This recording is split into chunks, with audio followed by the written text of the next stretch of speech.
Breaking news, Shu Kai and Tan Songyun involved in serious car accident after late-night shoot. It was supposed to be a quiet drive home. A routine night shoot had ended later than expected, but nothing felt unusual. Tan Songyun had finished filming first, and as always, Shu Kai stayed behind to wrap up final scenes. The production crew was tired but smiling. Everyone had been in good spirits. Just one more take, just one more hour, just one more drive. But sometimes it only takes a second. At 12:43 a.m., the black SUV carrying Shu Kai and Tan Songyun was struck by a large transport truck that ran a red light at a major intersection near the outskirts of the studio lot. Witnesses at the scene said the crash was loud enough to wake up several nearby residents. One man, a local security guard, ran to the scene and called emergency services while shouting for anyone inside the vehicle to respond. All he heard was silence. Inside the car, Shu Kai regained consciousness first. The world was spinning. The windshield was cracked. The airbag had deployed on his side, leaving a harsh burn across his cheek. But none of that mattered. His head turned immediately to the right. Tan Songyun's side had taken the full brunt of the collision. Her seatbelt was cut. Her head was tilted at a terrifying angle. Her lips were moving, but no words came out. Shu Kai screamed for help. His hands shook as he reached for her. She was barely conscious, her eyes fluttering, one hand resting on her stomach. That was all it took. Shu Kai's heart shattered into 1,000 pieces. The baby. The baby. The baby. He tried to reach her but couldn't move fast enough. His own leg was stuck beneath twisted metal. When the paramedics arrived, they had to pry the car open from the passenger side first. Tan Songyun was pulled out with extreme caution. One of the medics placed a cold hand over her wrist and yelled something Shu Kai couldn't hear. Then everything started to fade. He didn't remember the ambulance ride. He didn't remember the hospital doors. He only remembered waking up in a hallway, half-dressed, wrapped in wires and monitors, a nurse standing beside him, whispering the words he feared most. "She's critical. The baby is unstable." Shu Kai didn't cry. He didn't scream. He just got up, pulled the wires from his arm, walked barefoot down the hall with a limp, dragging his 4-pole behind him until someone stopped him and gently pushed him into a chair. "Please," the nurse said, "let the doctors work." But all he wanted was to see her face again. Back in the trauma room, Tan Songyun was unconscious. Her body was bruised and pale.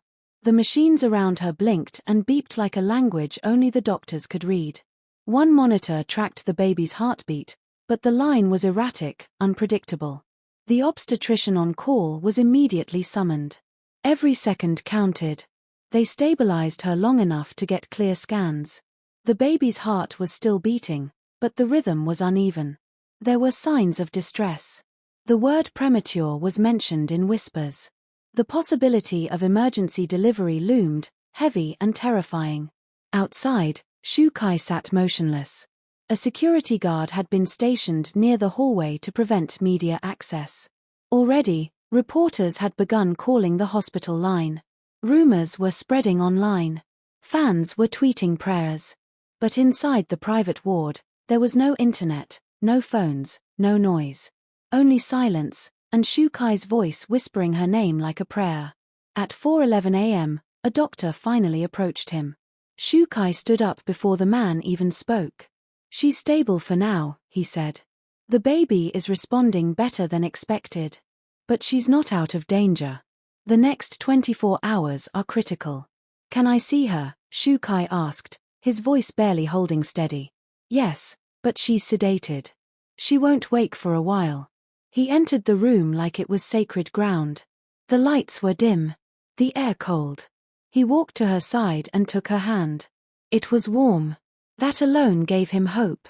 He sank into the chair beside her, pressed her fingers to his lips, and whispered, "You made it. You're still here. I can't lose you, not now."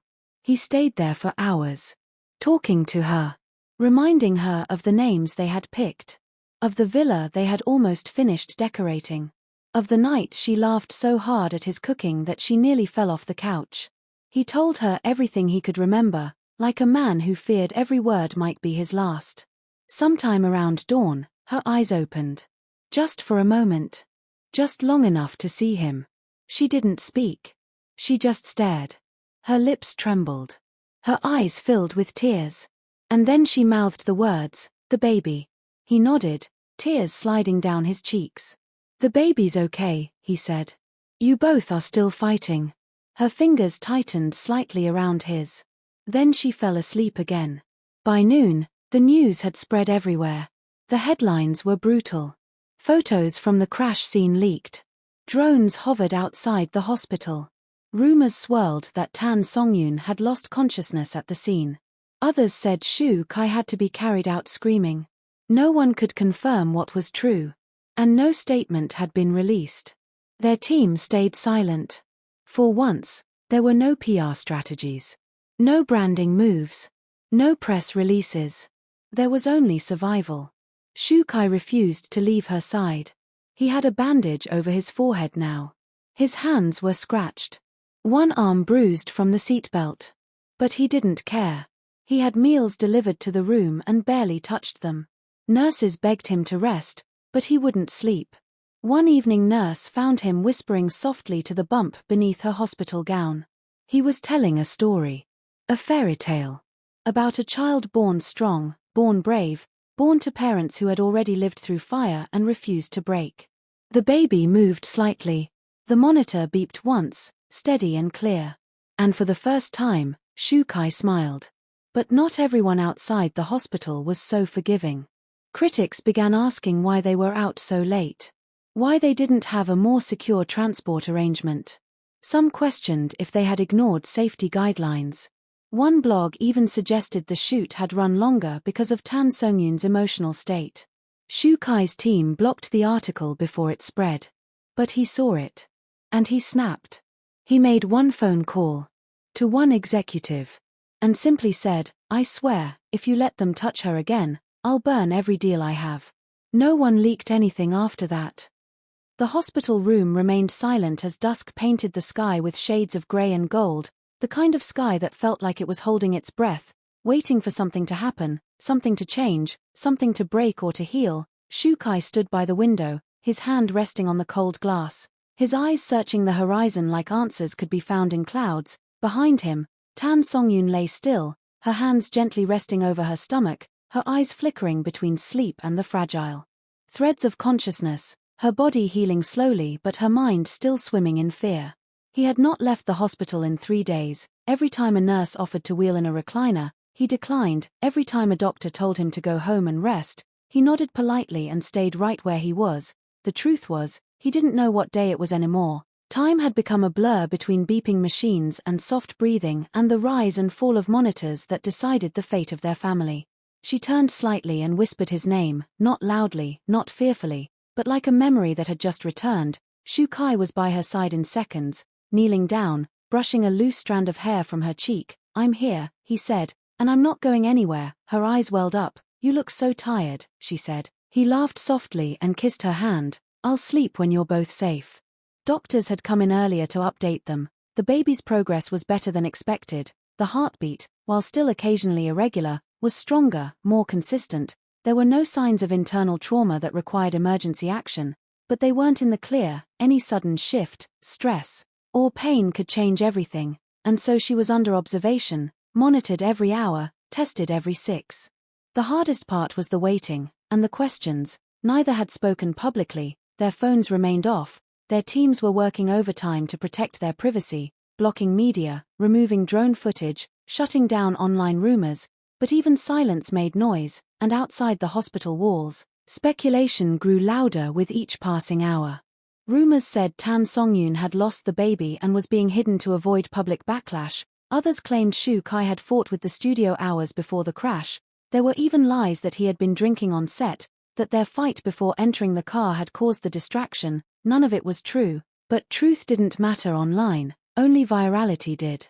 That afternoon, a nurse brought in a small paper folded in half. Shu Kai frowned. She handed it to him carefully and said someone left this downstairs. He opened it with shaking fingers. It was a letter from a fan, a girl who had been standing outside the hospital for days. The letter said she had once been suicidal, and Tan Songyun's portrayal of strength in one drama saved her.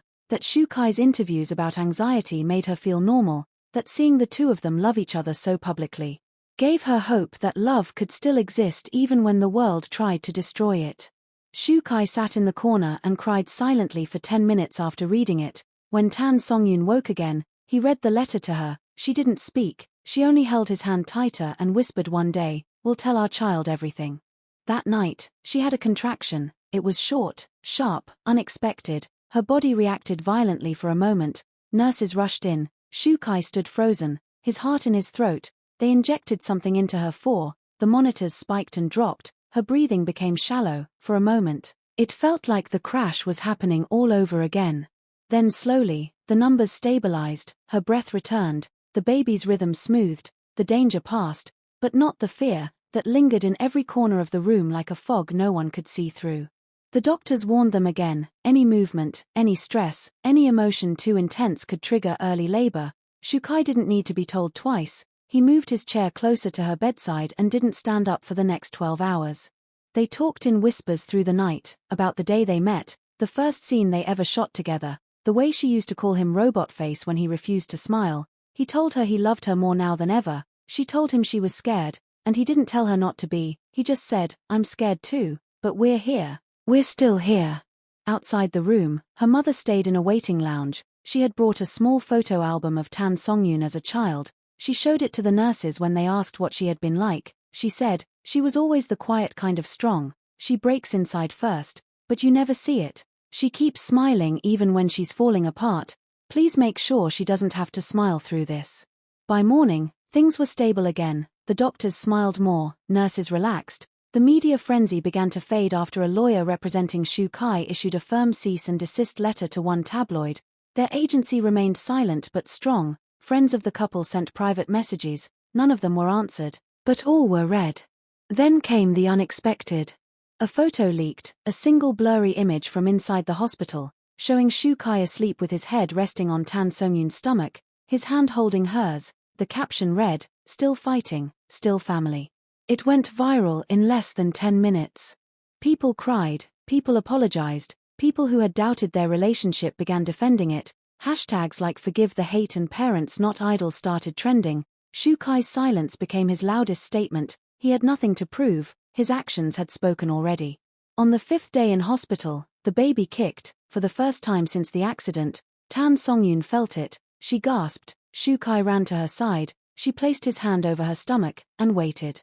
Then it happened again, a clear movement. He dropped to his knees and cried right there beside her bed. That moment became their secret, the one they didn't share with the world, the one that was only theirs, proof that they were still moving forward, that something inside them refused to give up. The doctors began discussing discharge plans. It would be another week at least, but there was hope. The word recovery was used, carefully, gently, but it was real. When Shu Kai stepped out for the first time to get fresh air, he didn't expect to see so many fans outside the gate, dozens of them, holding banners, flowers, letters, no cameras, no chants, just quiet presence. When he looked at them, they clapped softly, not like fans, like people who understood pain, who had seen love survive. He bowed, then turned and went back inside. He returned to her room and said, "They're not all bad." She smiled and said, "I know, but some words still hurt." He nodded. He didn't argue. He sat beside her, held her hand, closed his eyes. They didn't need to say anything else.